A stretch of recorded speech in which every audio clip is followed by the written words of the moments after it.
Governo do Estado de São Paulo, por meio da Secretaria de Cultura e Economia Criativa, apresenta Aspectos da acessibilidade em eventos artísticos e culturais. Olá, meu nome é Priscila Jorge. Eu vou começar me descrevendo e me apresentando.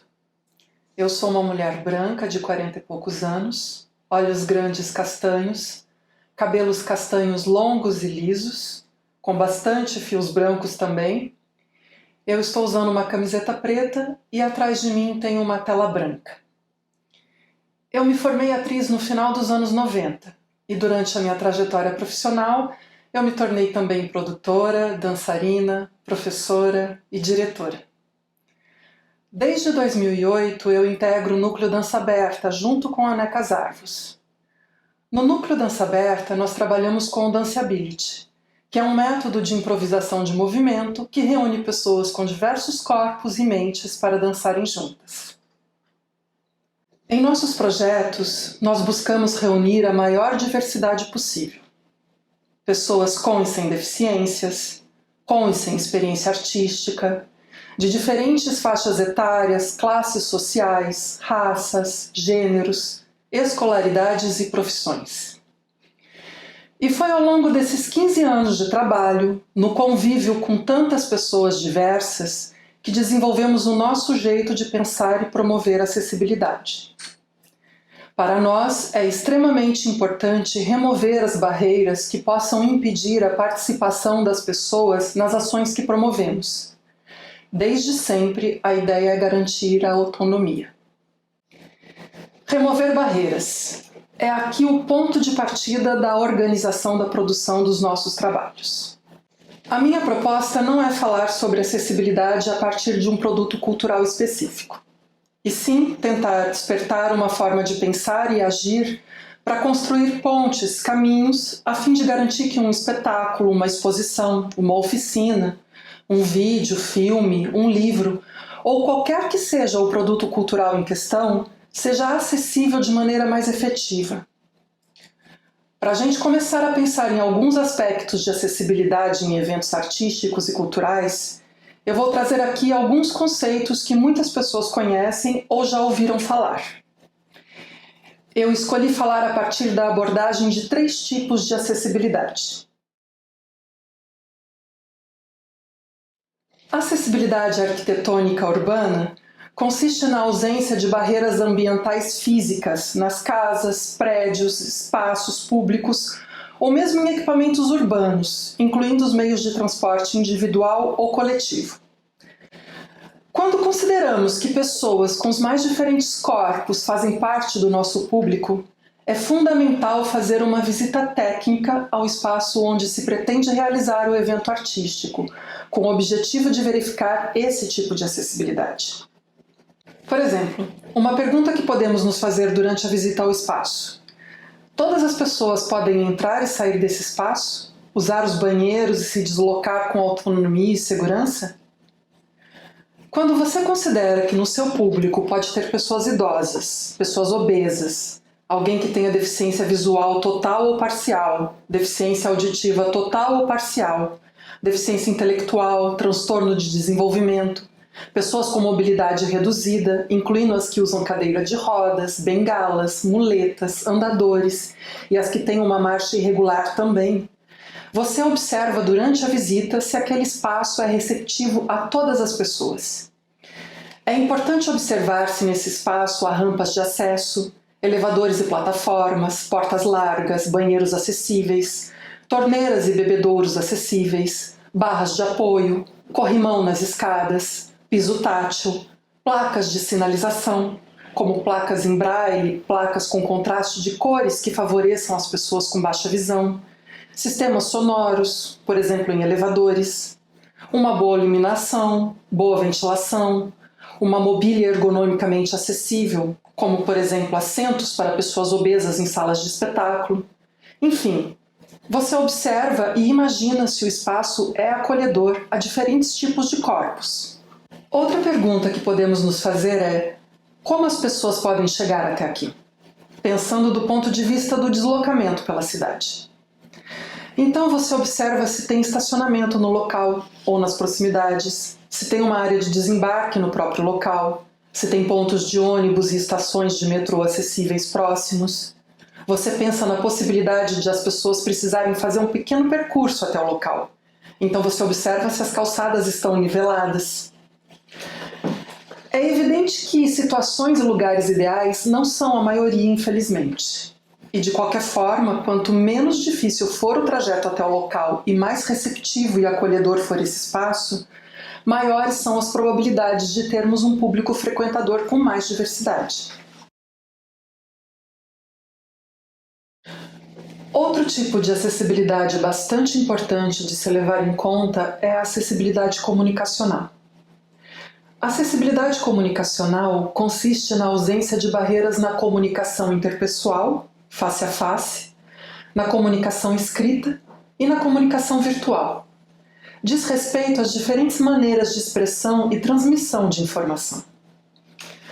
Para garantir a acessibilidade comunicacional, dependendo do produto cultural em questão e do tipo de interação com o público, nós devemos considerar o uso de língua de sinais, no Brasil Libras, o uso de legendas, textos em braille, textos com letras ampliadas para quem tem baixa visão, prancha de comunicação, computador portátil e outras tecnologias assistivas. E no caso do ambiente virtual, temos também que considerar a acessibilidade digital.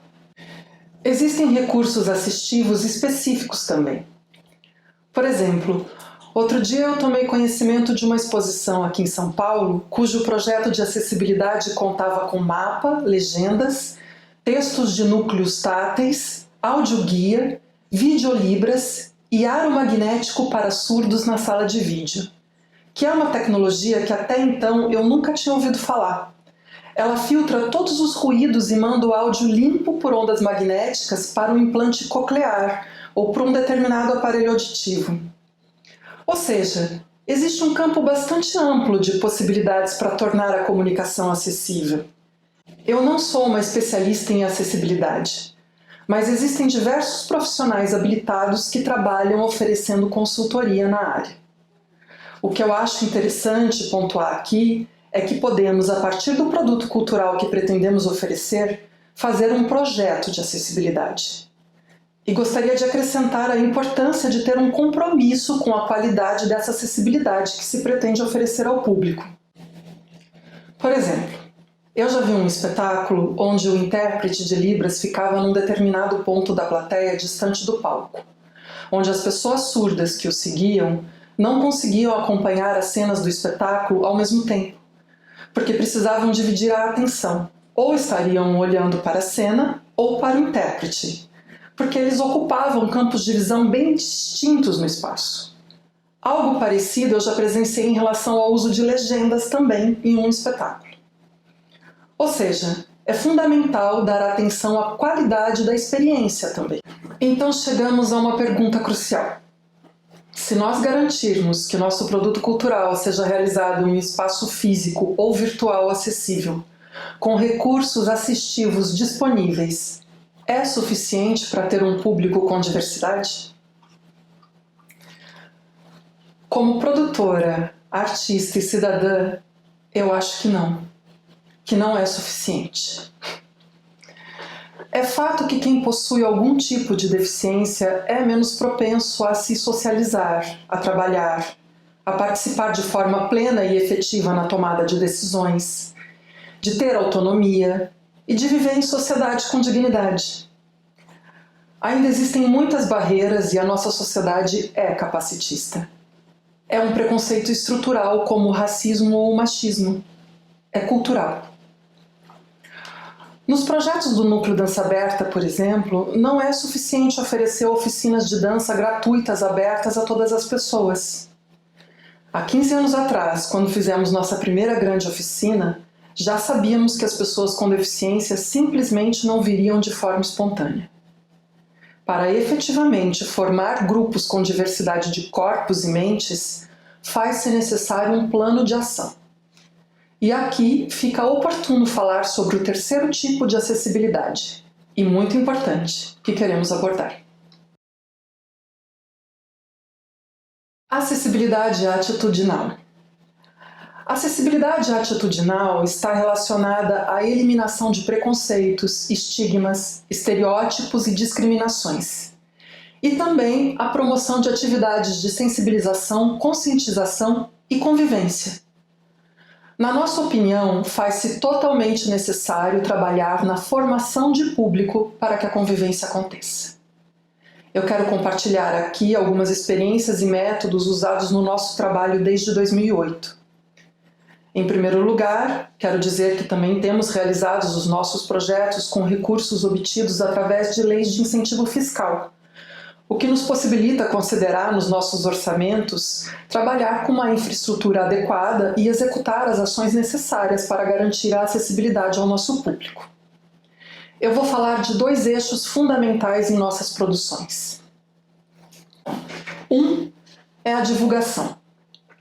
Nós trabalhamos com o objetivo da informação chegar ao nosso público-alvo, que são pessoas com diferentes corpos e mentes, pessoas de diferentes camadas sociais e econômicas, diferentes profissões e níveis de experiências diferentes também, diferentes escolaridades e formações pessoais, diferentes faixas etárias, etc. Então, além da assessoria de imprensa e da produção de conteúdo e gestão de mídias sociais, nós fazemos um trabalho corpo a corpo. Nós realizamos uma pesquisa para mapear pontos de divulgação das vagas que são públicas. Por exemplo, universidades, escolas, instituições, secretarias estaduais e municipais. Nós também fazemos uma pesquisa para mapeamento e seleção de ONGs, instituições e grupos esportivos e artísticos que trabalham com pessoas com deficiência, a fim de convidar essas pessoas e seus respectivos acompanhantes a participarem. Então a gente entra em contato com essas ONGs, com essas instituições e esses grupos e estabelecemos uma relação com o responsável. Então nós apresentamos o projeto e agendamos a participação do grupo. O segundo eixo fundamental nas nossas produções é o transporte e a assistência. Na maioria das vezes, as pessoas com deficiência não contam com meios de transporte acessíveis. Além disso, o ambiente caótico e barulhento de uma cidade como São Paulo é também um campo minado sensorial, e isso pode ser considerado uma barreira para determinadas pessoas. Então, para garantir a presença das pessoas com deficiência, nós oferecemos o transporte, e caso seja necessário, um determinado tipo de assistência.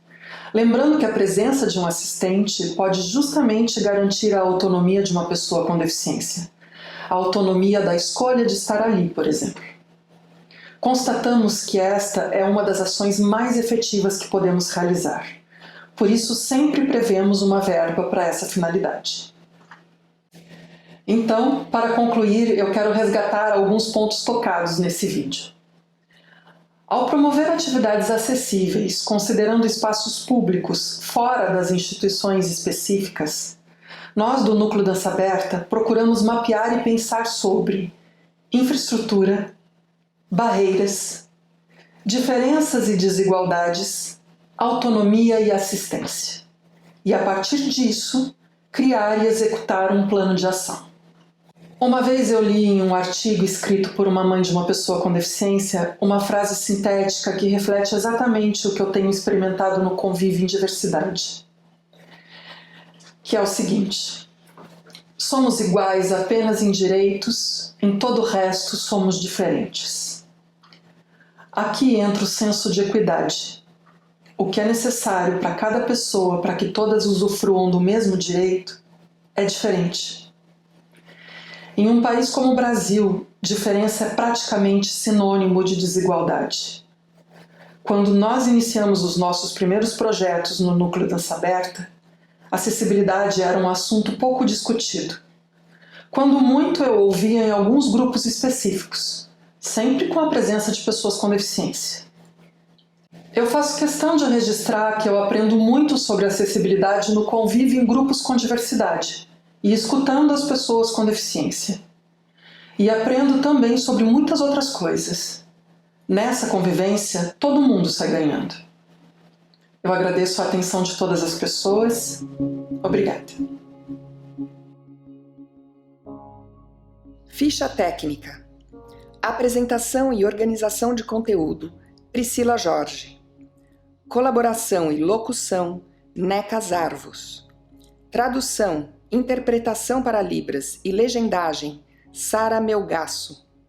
Gravação e edição, Rica Ramos.